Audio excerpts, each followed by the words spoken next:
we are going to take Honorable Breytenbach. And Honorable Breytenbach, your time starts now and ends at 1 o'clock. Yeah. Thank you, Mr. Chair. And good morning again. Oh, it's afternoon. Good afternoon, Jim. Afternoon, honorable member. So, Mr. Cele, you're very good at this. I mean, this isn't the first time I've seen you in action, and you're very good at this. You sit there with a lot of confidence.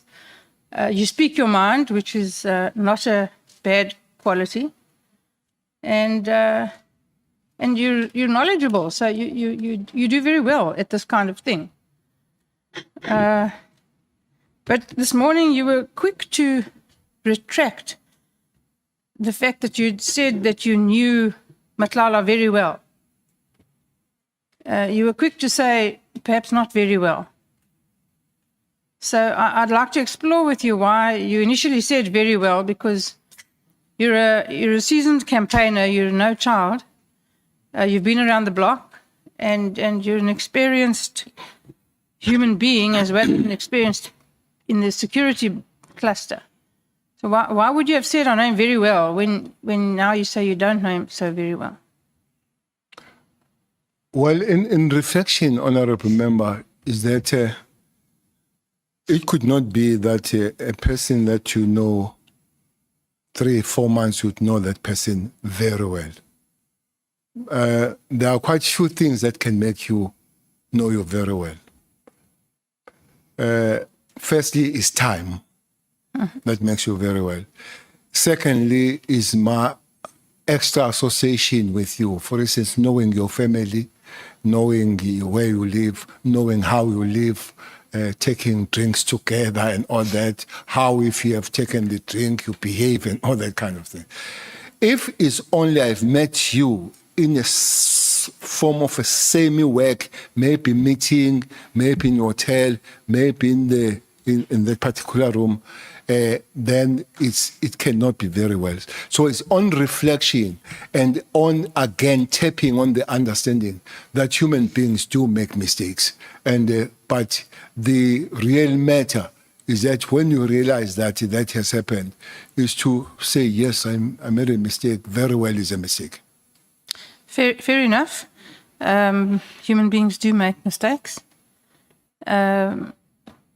But I find it a little hard to believe that when you met him, as you say, for the first time in December, that prior to that you didn't know about him. Did you know about him without having met him?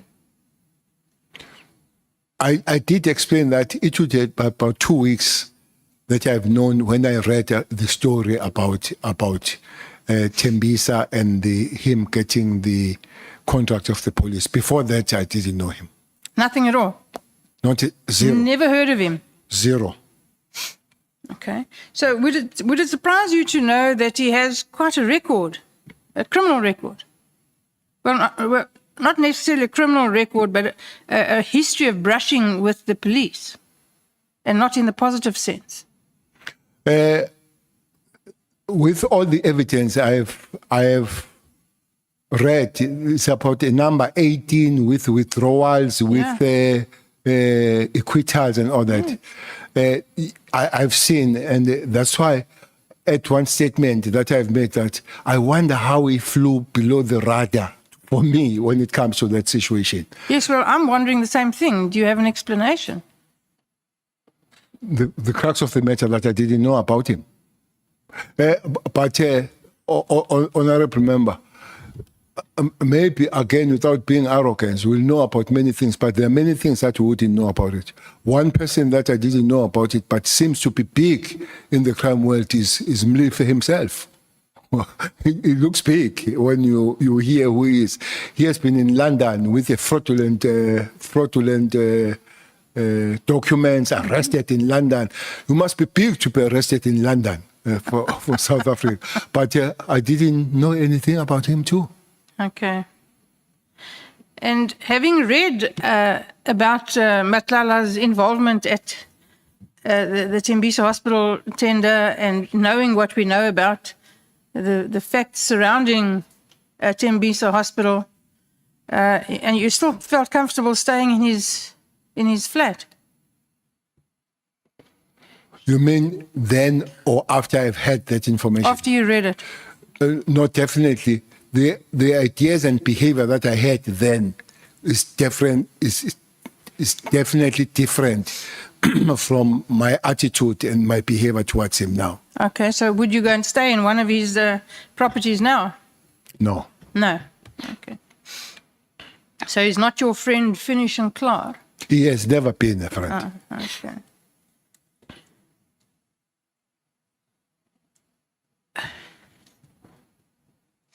Now, you said at the beginning of your evidence that Richard Mdluli was suspended by you. Why did you suspend him? I can't remember whether it was charged or was being investigated for the case of murder somewhere. Was it West or East Rand? Kempton Park. Yeah. But there was an issue about him. I think he was charged by then. And then you could not then have a head of crime intelligence charged and still running the crime intelligence. He had to be suspended. Okay. Miraculously, those charges were withdrawn. Honorable member.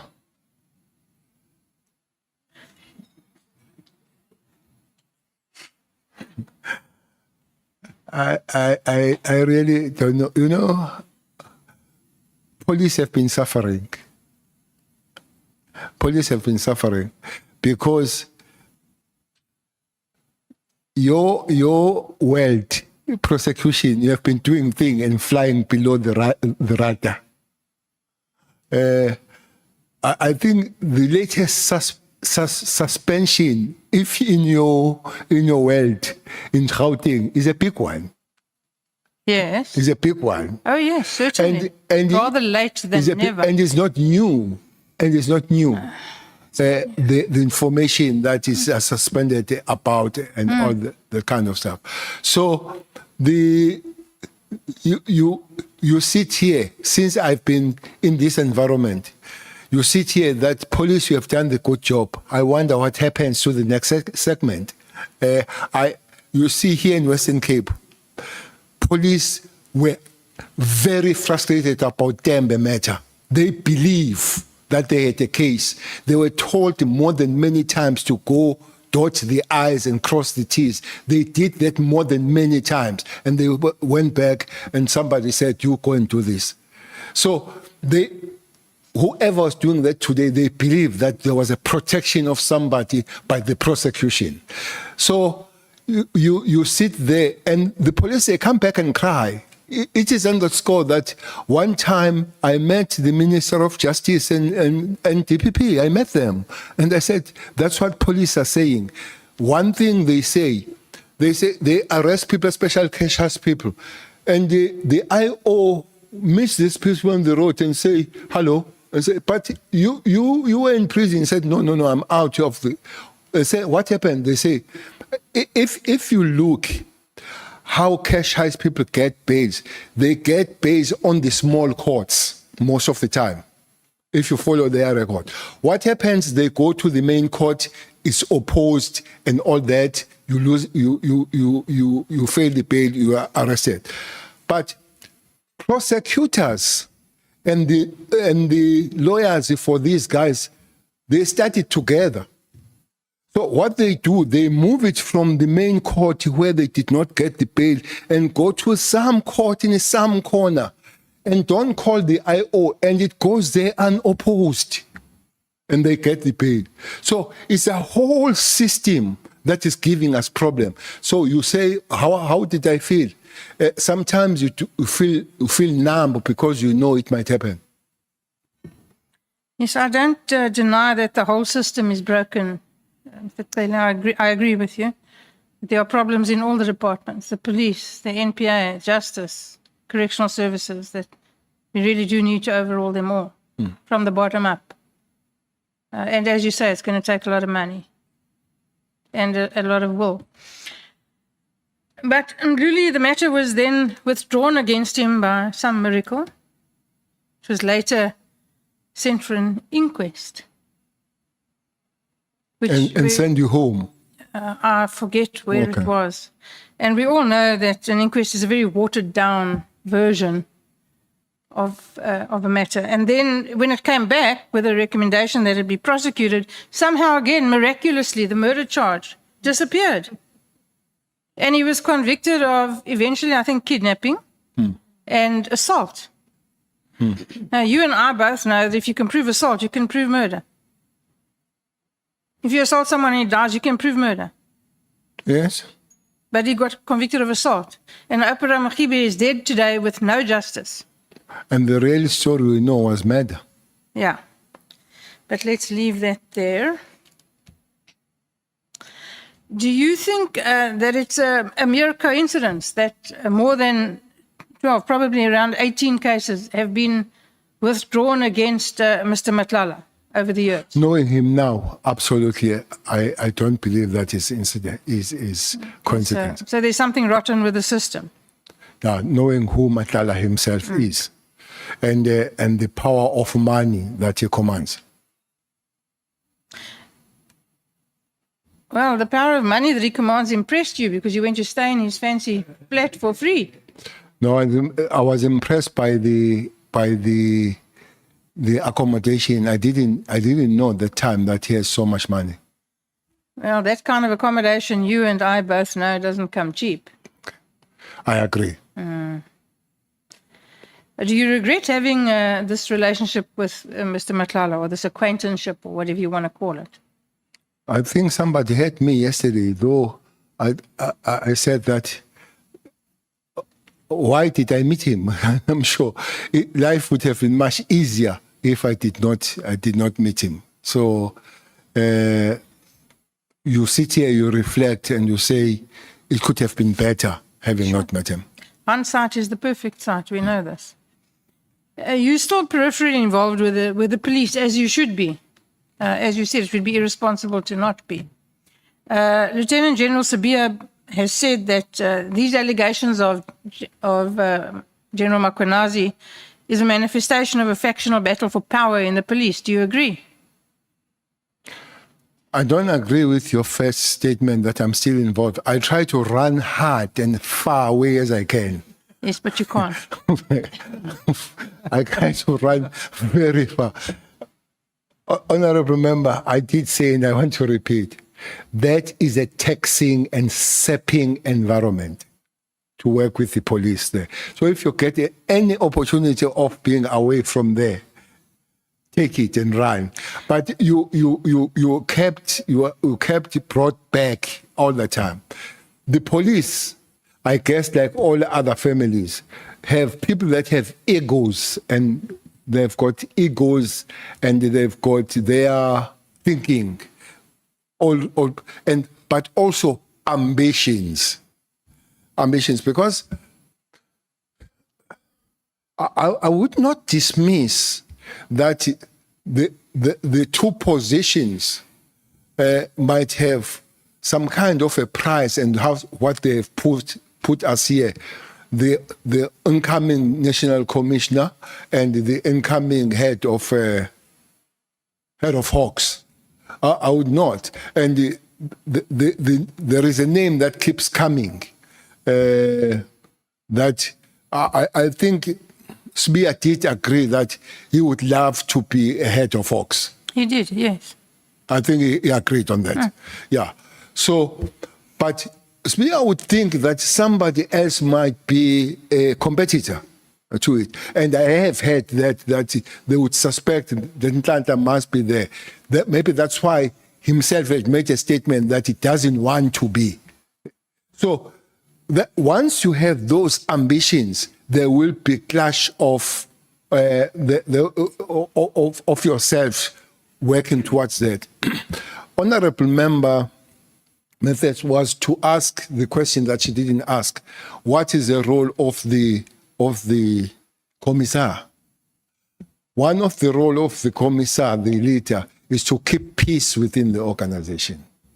So if yourself, you are not sure whether you can keep peace, the soldiers and those that you are supposed to take care of them, they will go astray, as it has happened with the police.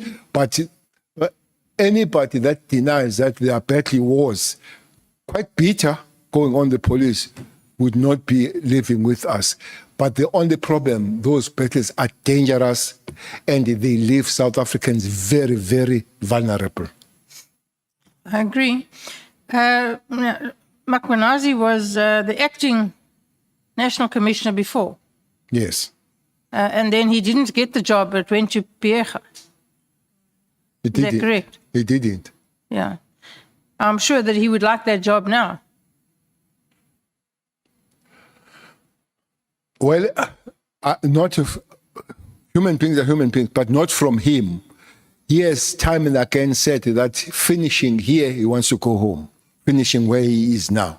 But there is nothing that has validated that statement, but there is no different statement that has come from him when it comes to that. But he has said time and again that he would love to go home, finishing where he is now. I think we'd all love to go home.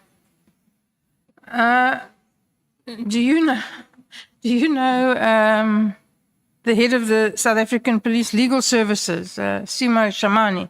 Very well. Very well. That one is very well. That one's very well. You sure? Sure. Double sure. Very well. Okay.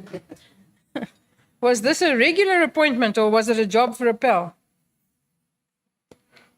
Maybe let's start. Who appointed him? I don't know. You tell me. Maybe I'll repeat, and I'll expect that by now, most of us will know that National Commissioner appoints. Okay. So do you think the appointment was a regular appointment or was it a job for a pal? Simo Shamani was certainly not the most experienced person in the group that was available for that job. I think he's an advocate. Yes, he is an There advocate. are many people here who are advocates too, and they've never practiced law, so it doesn't mean a thing. No, he did practice. He did practice. Before he joined the government, he had a practice as an advocate. So I think in terms of skills, he would qualify, and the education and all that. So what I could question and I do not know will be a process, him going there. But that is underqualified. I would not agree with it. Okay. It is said, and that's the best I can do, it is said that Shamani is your bag man. Do you have any comment about that? Bank? Bag man. What is a bagman? A bag man is a person... What they call... Bag man is a person who collects or delivers illicit payments, often for organized crime, corrupt officials, or political campaigns. That is going too far. Whoever gave you that statement. Mm-hmm. But you can deny it. But I'm prefacing it to say whoever said so is very malicious, and that doesn't come close to whatever that person is saying. Okay, that's fine. You can just deny it. I'm happy with it. It's absolutely not there. Thank you. Thank you, Mr. Chair. I am done. Honourable Cole Barnard has one or two questions to ask, and I have to go. So I thank you for the accommodation, and especially I thank Mr. Ntuli for accommodating me. Thank you, Mdu. Thank you so much, Honorable Breytenbach. What you must do, you must leave the meeting immediately, because in your presence, Cole Barnard is not a member of the committee.